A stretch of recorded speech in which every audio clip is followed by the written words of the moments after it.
مجھ سے مانگو میں جواب دوں گا. ادعونی استجب لکم, مجھے پکارو میں تمہارا جواب دوں گا. لیکن جواب بھی سمجھنے کی ضرورت ہے. انسان جب کسی سے کچھ چیز مانگتا ہے, میں آپ سے کچھ چیز مانگا, میں آج ذرا پراٹھے بنا دیں, دل چاہ رہا ہے, رائٹ, میں نے پراٹھے مانگے, آپ نے بھی چاول بنا دیے, رائٹ, تو آپ کو ایک ڈس اپوائنٹمنٹ ہوگی, میں نے مانگا کچھ تھا آپ نے بنایا کچھ. یا میں تحمل کر لوں گا, چلیں آپ مانگا کچھ تھا آپ نے دیا کچھ, وہ آپ کی مرضی, خیر شاید آپ مجھ سے خفا ہیں, یا شاید آپ کو دل نہیں چاہ رہا تھا بنانے کا, یا شاید آپ نے میری بات ٹھیک سے سنی نہیں, اس لیے جو چیز میں نے مانگی تھی وہ آپ نے نہیں دی, رائٹ. یہ انسانی رشتوں میں ہوتا ہے, رائٹ. ٹیچر کہے گا اسٹوڈنٹ سے, کہے گا ہوم ورک کر لینا, اسٹوڈنٹ نے نہیں کیا, یا اسٹوڈنٹ ٹیچر سے کہے گا ٹیسٹ کو ذرا ایک اور ہفتہ ڈیلے کر دیں, ٹیچر نے پھر بھی ڈیلے نہیں کیا, یہ بھی مطالبہ ہی ہے نا, یا درخواست ہے.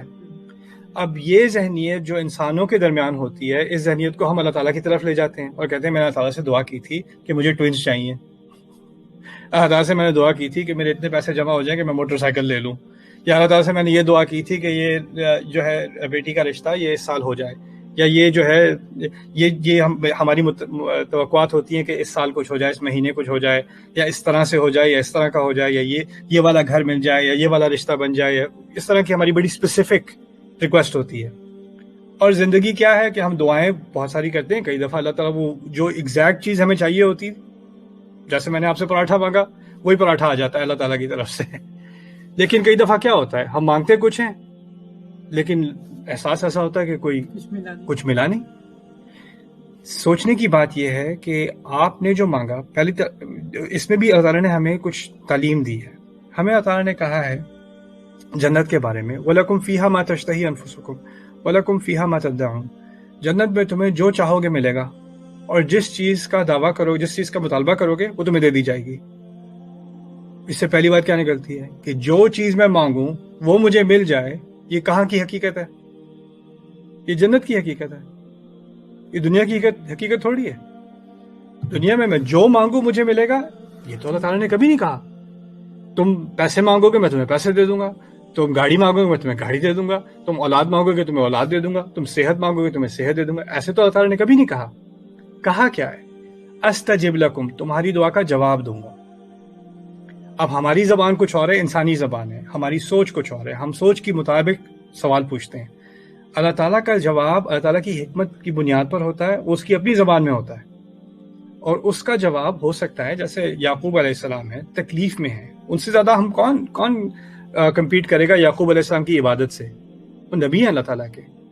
اس نبی نے اپنے اولاد کی خیر کے لیے کتنے سالوں دعا کی ہوگی, اتنی دعائیں اتنا روئے ہوں گے کہ وہ اندھے ہو گئے. اللہ تعالیٰ نے جواب دیا, لیکن کب دیا؟ کئی سال, یا 20 سال بعد, 25 سال بعد, پتہ نہیں کتنے سال بعد اس دعا کا جواب انہیں ملا ہے, پھر ان کی آنکھیں واپس آئی ہیں. تو اتنے سال وہ جو گڑ گڑائے ہیں, کیا وہ دعائیں ضائع گئیں؟ سوال پیدا ہوتا ہے نا. تو اس قصے کی روح سے ہی سمجھ لیں کہ اللہ تعالیٰ نے جب یوسف علیہ السلام کو اپنے بھائیوں کے ہاتھ اغوا ہونے دیا, پھر مارے گئے, پیٹے گئے, کنویں میں پھینکے گئے, پھر وہاں سے ظالم لوگوں نے اٹھا کے, جس بچے کو آپ غلامی میں بیچتے ہیں اس کو آپ جس طرح ٹریٹ کرتے ہیں ہمیں پتہ ہوگا, ٹھیک ہے نا, اس کے بعد وہ غلامی کی زندگی گزار رہے ہیں. اس کے بعد ان پہ غلط الزام لگا کر, تہمت لگا کر جیل میں ناانصافی سے پھینکے گئے ہیں. ان کی زندگی میں ٹارچر ہی ٹارچر ہی ٹارچر, یہ ایک مصیبت کے بعد دوسری مصیبت کے بعد تیسری مصیبت, یہ ان کی زندگی ہے. لیکن اندازہ کریں کہ جب ان کی جو ان کا جو قصہ ہے اس میں تبدیلی آنی شروع ہوتی ہے, اور وہ بادشاہ کے خواب کی تعبیر اللہ تعالیٰ کی وحی سے اور جو حکمت انہیں سکھائی گئی ہے اس کی بنیاد پہ وہ کرتے ہیں. اس کے بعد انہیں گورنر کی پوزیشن ملتی ہے, فائنانس منسٹر کی پوزیشن ملتی ہے مصر میں, اور اپنے اس تعبیر کے حساب سے وہ بجٹ کرتے ہیں کہ 7 سال کھیتی اچھی ہوگی, اس میں پھر بھی کھیتی اچھی بھی ہو تو کھل کے نہیں کھانا, سیونگز کرنی ہے, کیونکہ پھر اس کے بعد مزید 7 سال قہر پڑنا ہے. اس قہر میں جو سیونگز کی تھیں اس سے ہی کھا کے گزارا کرنا ہے, جو بچایا ہوا تھا, جو گنا بچایا تھا. پھر اس کے بعد ایک آخری سال آئے گا جس میں بہت کامیابی ہوگی, اس کے بعد سے نارمل ہو جائے گا, ٹھیک ہے. یہ 15 سال کا ان کا ایک فائنینشیل پلان تھا جو اللہ تعالیٰ نے ان کو دیا.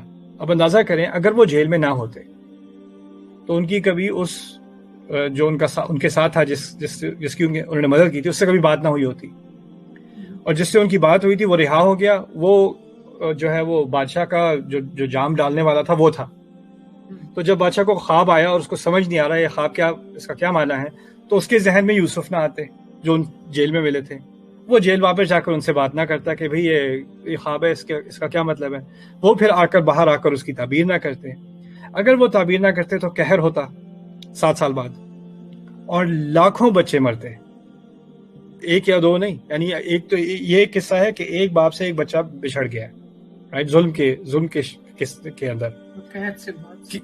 قحط سے کتنی اولادیں اللہ تعالیٰ نے بچائی ہیں، اور ان تمام اولادوں کے بچانے کا اور ان تمام جانوں کے بچانے کا جو ثواب ہے وہ نہ صرف یوسف کو مل رہا ہے علیہ السلام، لیکن ان کے والد کو بھی مل رہا ہے جو صبر کر رہے ہیں، جو دعائیں کر رہے ہیں اور صبر کر رہے ہیں. اللہ تعالیٰ نے جواب تو دیا، لیکن جواب ایسا دیا کہ دنیا اور آخرت کی دونوں کو ملا کر اس کی خیر کا جواب دیا. اور ہو سکتا ہے کہ ہماری تکلیف میں کسی اور کی اللہ تعالیٰ نے بہت بڑی خیر ڈال دی ہو. ایسا بھی ہمیں نہیں معلوم، اللہ کا پلان ہمیں نہیں معلوم. کسی کو نہیں معلوم تھا کہ یہ اصل میں ابھی تم اغوا ہو جاؤ، ابھی کنویں میں گرائے جاؤ، لیکن تمہیں ایک 20-25 سال بعد تمہیں ایک خواب کی تعبیر کرنی ہے. یہ اس کے مقصد سے تمہیں ابھی ڈالا جا رہا ہے یہاں پہ. پہلے سے نہیں بتایا جاتا. اللہ تعالیٰ ہمیں وَمَا كَانَ اللَّهُ لِيُطْلِعَكُمْ عَلَى الْغَيْبِ، اللہ پر یہ ذمہ داری نہیں ہے کہ تمہیں وہ غیب کی خبریں بتاتا رہے کہ کیا پلان ہے تمہارے ساتھ، کیوں کیا جا رہا ہے.